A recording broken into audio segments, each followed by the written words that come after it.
জাতীয় কংগ্রেস জিন্দাবাদ, দীর্ঘজীবী হোক জাতীয় কংগ্রেসের লড়াই।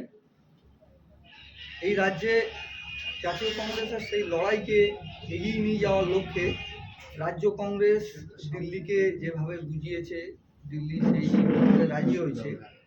কিন্তু এখানে লড়াই নিশ্চয়ই একলা চলো ভালো, নিজের সংগঠন নিজের পায়ে দাঁড়ানো সবসময় ভালো। আমরা ছোটবেলায় একটা শুনতাম, নিজের পায়ে দাঁড়াও, বাড়ির লোকেরা বলতো নিজের পায়ে দাঁড়ানো ভালো, কিন্তু নিজের পায়ে দাঁড়াতে গেলে পায়ের জোরটাকে তৈরি করতে হবে।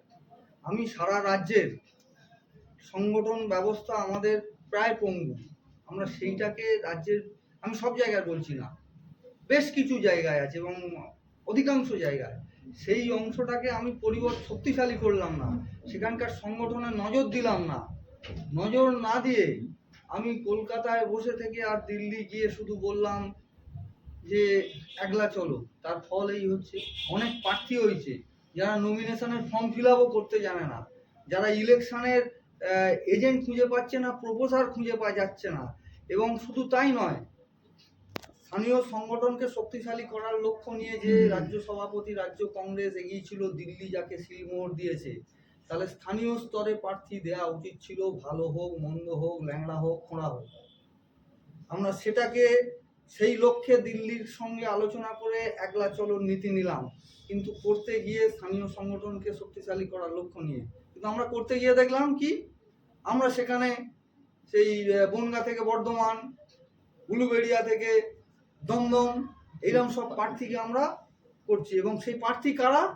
তারা কংগ্রেসের কেউ হেভিওয়েট নেতা নয়, কংগ্রেসের প্রাক্তন বিধায়ক, প্রাক্তন এমপি নয়, কংগ্রেস মনোভাবাপন্ন কোনো সেলিব্রিটিও নয়, কোনো অর্থনীতিবিদ নয়, কোনো সামাজিক প্রতিষ্ঠা আছে এরকম কোনো ব্যক্তি নয়।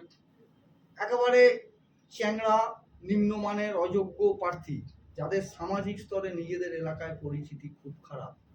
এটার বিরুদ্ধে আমার প্রথম থেকেই প্রতিবাদ। আমাদের জয়নগরের যে কংগ্রেস প্রার্থী তাপস কুমার বৈদ্য, জয়নগরের 3টে ব্লকের সভাপতিরা আমরা আলোচনা করে মিটিং করে সেই প্রার্থীর নাম দিয়েছি শিক্ষক প্রার্থী। সারা বছর কংগ্রেস করে, কিষাণ কংগ্রেসের হয়ে দলটা করে, নিজের স্বার্থকে জলাঞ্জলি দিয়ে, সেইখানে আমরা খুশি।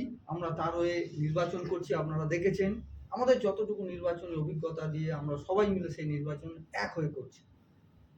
আমরা এটাই চেয়েছিলাম সারা রাজ্যে রাজ্য কংগ্রেসের সভাপতি। আমি এই প্রতিবাদেই রাজ্য কংগ্রেসের সহসভাপতি পদ থেকে আমি পদত্যাগ করেছি। পরিষ্কার সেখানে লিখেছি দলীয় কিছু অভ্যন্তরীণ কাজকর্ম যার সঙ্গে আমি মানিয়ে নিতে পারছি না। তাহলে স্থানীয় প্রার্থী না দিয়ে বহিরাগত অযোগ্য প্রার্থী, আমি এখনো বলছি, কংগ্রেসের ঝান্ডা কাঁধে নিয়ে আছি, আগামী দিনেও থাকবো, হয়তো মরবো এই ঝান্ডা নিয়ে। কিন্তু দলের মধ্যে প্রতিবাদ চলবে, কারণ আমরা পশ্চিমবাংলার মানুষ। নেতাজি সুভাষের আদর্শে, তার রক্তে আমরা বিশ্বাস করি। নেতাজি সুভাষ দলের মধ্যে থেকে একদিন গান্ধীর বিরুদ্ধে পদত্যাগ করেছিল, হয়তো প্রতিবাদ করেছিল, হয়তো তাকে পদত্যাগ করে চলে যেতে হয়েছিল সভাপতি নির্বাচিত হওয়ার পরও। কিন্তু সেই প্রতিবাদ আমাদের জারি থাকবে বাংলার কংগ্রেসকে আগামী দিনে এগিয়ে নিয়ে যাওয়ার স্বার্থে।